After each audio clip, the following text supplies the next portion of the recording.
दोस्तों नमस्कार। आज मैं उत्तर प्रदेश के जनपद भदोही तहसील ज्ञानपुर के ग्राम सभा इटहरा के भूमाफिया कमला शंकर की कहानी के बारे में बताना चाहता हूं कि यह भूमाफिया किस तरह से सरकारी जमीन पर लोगों की जमीन पर डाका डाल करके एक अपना काला साम्राज्य स्थापित किया है, जिसके बारे में जितना कहा जाए उतना कम है। यह भूमाफिया अपने को एक इस तरह से स्थापित करने का प्रयास कर रहा है, 10 बिस्सा का काश्तकार अपने को वहां का लैंडलॉर्ड और अपने को इतना बड़ा मालिक बताने का प्रयास कर रहा है, जबकि इसके काले कारनामे के संदर्भ में ग्रामवासियों के द्वारा इस तरह से प्रार्थना पत्र भेजे जा रहे हैं, जो एसडीएम से लेकर के जिलाधिकारी, मुख्यमंत्री, मुख्य सचिव, प्रमुख सचिव राजस्व और मंडलायुक्त सहित तमाम पदस्थ अधिकारियों को इसके कारनामे के बारे में बताया गया है। यह भूमाफिया अब भी घूम घूम करके लोगों को, पीड़ितों को धमका रहा है, डरा रहा है। यहाँ तक कि जो इसके खिलाफ आवाज उठाने का, पत्रकार आवाज उठाने की बात कर रहे हैं, उनको भी धमकाने का प्रयास कर रहा है। खैर, पत्रकार कभी चौथे स्तंभ, पत्रकार डरता नहीं, लेकिन प्रयास इसका जारी है। इसके कारनामे इस तरह से हैं कि पूरा क्षेत्र, पूरा गांव, पूरा समाज सब एकदम दंग है, पीड़ित हैं, परेशान हैं, हैरान हैं कि इससे किस तरह से निजात मिले। इसके कारनामे से क्षेत्र में जिस तरह से सरकार की विकासकारी नीति भी प्रभावित हो रही है, जिस तरह से पूरा क्षेत्र इस समय बिजली से परेशान है।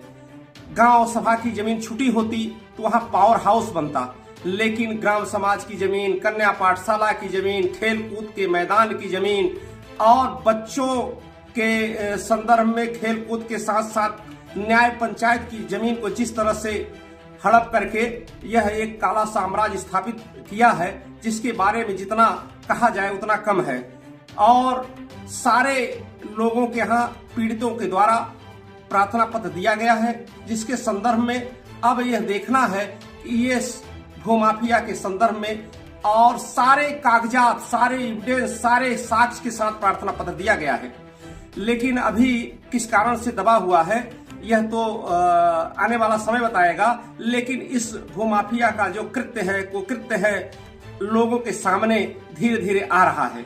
और यह भूमाफिया एक अपना किस तरह से काला साम्राज्य गलत ढंग से, अवैधानिक रूप से सरकारी जमीन पर एक शिक्षा माफिया के रूप में वहां से मान्यता ले लिया है, गरीबों के जमीन पर अपना आलीशान मकान बनवाकर ऐशो आराम कर रहा है।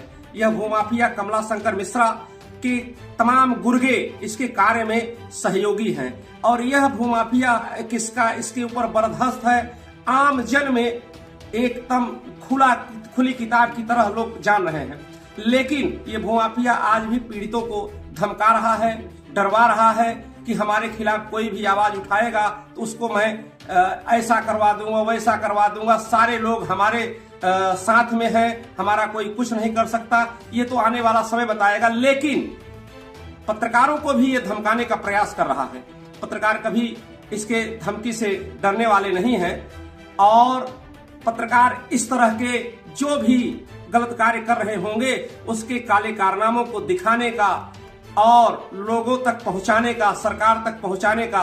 पत्रकार सरकार के एक सिक्का के दो पहलू हैं। सरकार की नीति को जनता का, जनता की नीति को, जनता की बात को सरकार तक पहुंचाने का एक माध्यम होता है। लेकिन यह भूमाफिया उनको भी धमकाने का प्रयास कर रहे हैं। इस तरह के इसके कुकृत्य के बारे में तमाम फेरिस्त, बड़ी लंबी फेरिस्त है, बड़ा लंबी कहानी है।